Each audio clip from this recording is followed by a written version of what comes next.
کلید تمرین 32. 1. در بین آنها خروس احمق و بیشعوری بود که 2. خروس با زبان نرمی گفت ما نه تنها با هم دوستی داریم بلکه از هم خوشمان می آید. 3.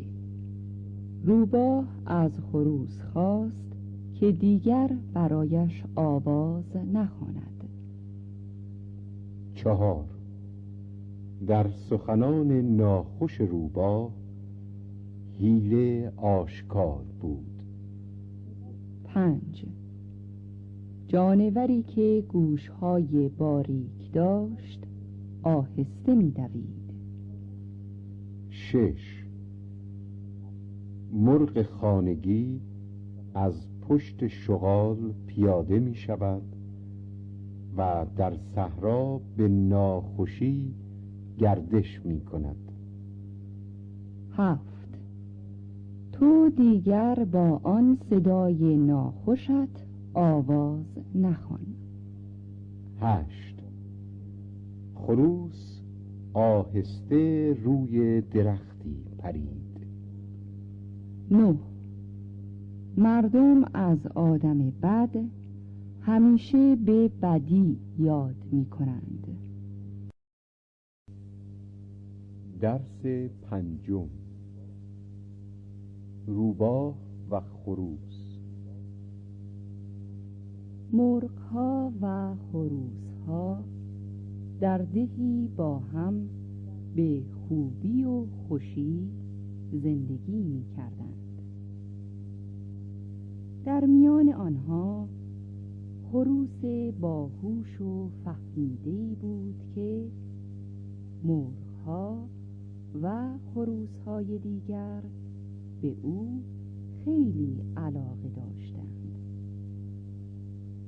این خروس هر وقت که مرغ‌ها و خروس‌های ده را می‌دید از آنها دعوت می‌کرد که با هم بنشینند و گفتگو کنند. می‌گفت بیایید از تجربیات هم استفاده کنیم تا گرفتار حیله ها و حقه های شغال ها و روباه ها نشویم. روزی خروس از لانه خود بیرون آمد و برای گردش به صحرا رفت. فصل بهار بود. درختان شکوفه کرده بودند. عطر گل فضا را پر کرده بود. خروس از این همه زیبایی و تراوت به شوق آمد و آواز بلندی سر داد.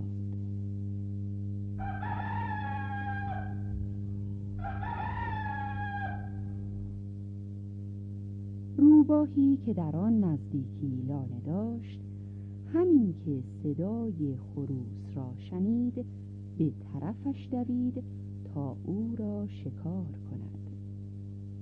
خروس تا روباه را دید روی درختی پرید.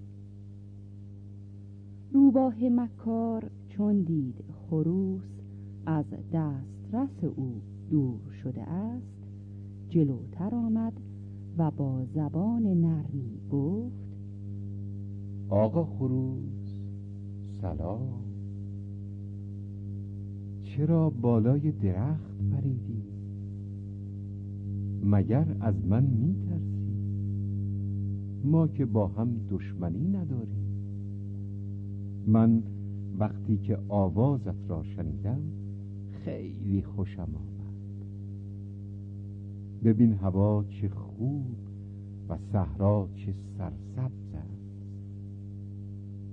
بیا در این هوای خوش کمی با هم قدم بزنیم و تو باز هم با آن صدای خوشت برایم آواز بخوان. خروس که داستانهای بسیاری در جمع دوستانش از حیله روباه شنیده بود و می‌دانست که در این حرفها هم حیله‌ای نهفته است، گفت: بله، هوا خوب است، صحرا هم سرسبز است، آواز من هم بد نیست، ولی من تو را نمی‌شناسم. همینقدر می‌دانم که روباه و خروس نباید با هم رفاقت داشته باشند. روباه دشمن مرغ و خروس است. من باید عاقل باشم و با دشمن خود دوستی نکنم.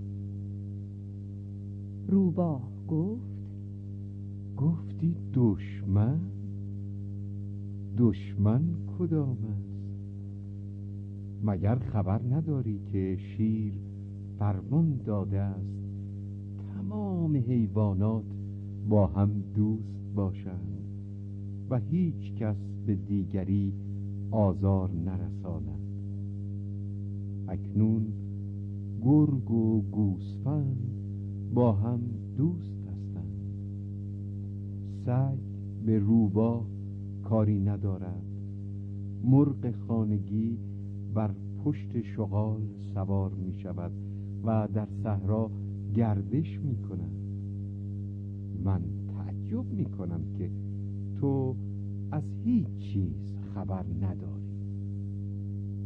وقتی که روباه این حرفها را میزد، خروس گردن خود را بالا کشیده بود و راهی را که به آبادی میرسید نگاه میکرد.